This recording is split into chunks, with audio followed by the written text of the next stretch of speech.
Assalamualaikum warahmatullahi wabarakatuh.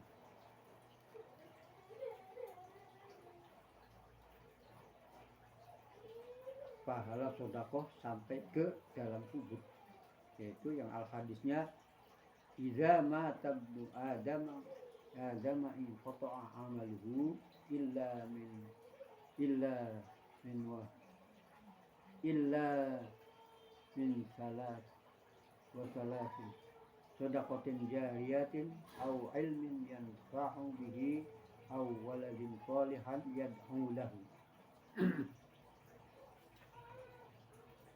Apabila anak Adam meninggal dunia, manusia meninggal dunia, maka terputuslah amal kecuali 3 hal. 1, sedekah jariah. 2, ilmu yang bermanfaat. 3, anak soleh yang mendoakan. Nah, ini hadis ini sebenarnya sudah terbiasa terulang-ulang para ustadz, para kiai yang namanya hadis ini. Tapi ya biarlah, karena masih banyak orang yang belum mengerti, banyak orang yang salah paham. Jadi saya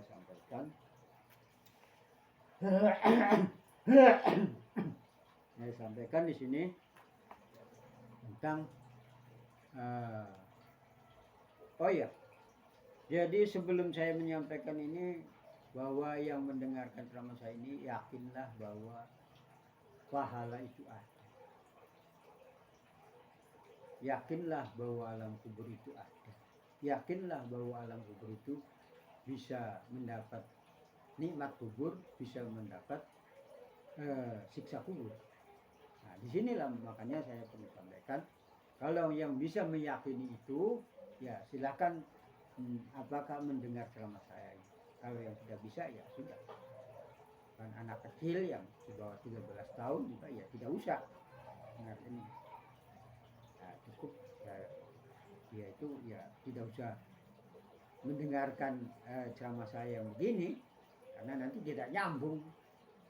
Nyambungnya pada nyanyian kalau anak kecil. Nah, disinilah walaupun banyak kiai-kiai, ustadz-ustadz yang menjelaskan tentang hadis ini, yaitu pertama yang pahalanya selalu mengalir sampai ke liang kubur, kita sudah meninggal masih muda kepala, diantaranya yaitu sodakotin jariyah. Sodakoh jariyah. Apa sih sodakoh jariyah? Sodakoh jariyah ya banyak, prakteknya banyak. Seperti contoh sodakoh untuk bangun masjid, untuk bangun pondok, untuk bangun rumah-rumah peribadatan, mushola, tajuk. Itu nanti dianya apa yang nerimanya itu dimanfaatkan untuk pembangunan masjid, untuk pembangunan peribadatan apa. Walaupun di sininya kelihatannya sudah ngasih semen, kayak ngasih pasir, itu akan mengalir terus-menerus sampai pahalanya dan niatnya yang bagus, jangan sampai ria. Memang awalnya orang sodako itu ya diawali dengan ria, tapi karena saya kasih tahu kalau yang namanya ria itu jelek, tapi kalau nunggu ria dari hatinya itu minggir bersih sama sekali, itu nanti kapan sodakohnya? Jadi sambil berjalan saja. Sambil berjalan artinya ia ada ria sedikit-sedikit, ayo terus nanti kapan terusnya kesananya. Kalau sering itu ya bisa tersingkir itu rasa ria itu. Nah itu kita orang mandi masih ada kurang terus mandi terus ya bersih. Begitu juga kita sudah kerja itu, jangan mikirin bahwa kitanya masih belum bisa yang tidak ria itu, jangan. Udah praktek saja dulu, nanti kesananya kalau asal di hatinya ngerti bahwa ria itu yang amalan yang apa ya, amalan hati yang jelek, yang bikin sodakonya tidak diterima, bikin pengen dipuji orang apa ya. Nah itu yang begitu ngerti, nanti kalau dipraktekkan sodako nanti akan minggir sendiri rasa riaknya itu. Itulah diantaranya yang terpenting. Dan juga au ilmi yanfa'u bihi. Jadi ilmu kang bermanfaat. Apa ada ilmu yang tidak bermanfaat? Ya banyak. Contoh, ini ukuran kacamata agama nih. Saya mengatakan ilmu ilmu yang tidak bermanfaat yang banyak tuh. Kalau ilmu yang bermanfaat sih, saya kira orang semua tahu. Kayak ilmu ngajarin ngaji, ngajarin sholat, kan jelas. Nah tapi adakah ilmu yang tidak bermanfaat? Ada. Seperti ngajarin kursus piano, kursus apa itu, bikin alat musik, belajar nyanyi, belajar apa itu. Tidak bermanfaat, tidak mengalir ke, dapatnya ya di dunia saja, uang. Mati ya tidak bisa. Bahkan kalau orang lain mendapatkan ilmu dari kita yang ngajarin musik, ngajarin apa, ya bahkan ya dapat dosa, dapat titipan dosa. Jadi hati-hati di sini ilmu yang bermanfaat itu. Maka dari itu saya ceramah begini itu tujuan utamanya adalah pengen mendapatkan ilmu yang bermanfaat, menyalurkan ilmu. Banyak yang mendengarkan, banyak yang mengamalkannya, itu harapan saya ya nanti kita dapat pahala ceramahnya. Jadi makanya saya walaupun tidak ada yang bayar, ya, tapi tetap saya sudah banyak menyalurkan ilmu lewat apa saya disebut tidak ada yang bayar. Ya memang sudah 3 tahun belum ada yang ngasih uang apa-apa. Tapi kalau khotbah Jumatan itu saya mendapat amplop isinya uang dari tahun 95 2018. Itu belum kena begini, begitu kena gini, ya kan, lalu kursi roda, saya mikir pengen menyampaikan ilmu lewat YouTube. Itu mengenai ilmu yang bermanfaat, dan ilmu yang tidak bermanfaat tidak ada. Nah, selanjutnya yaitu ilmu yang bermanfaat, yang selanjutnya yang pahalanya mengalir terus, dapat bisa mengirimkan ke yang sudah meninggal, yaitu waladun sholihin yang Allah, punya anak soleh yang mau mendoakan kita. Punya anak soleh, ya Allah, gimana ya kalau yang namanya anak soleh itu memang kehebatannya luar biasa, tapi apa ya, membentuk anak soleh itu tidak gampang, sulit. Walaupun yang banyak biayanya tidak gampang, prosesnya luar biasa sulitnya, prosesnya sangat banyak sekali untuk membentuk anak soleh itu. Banyak proses-prosesnya yang harus kita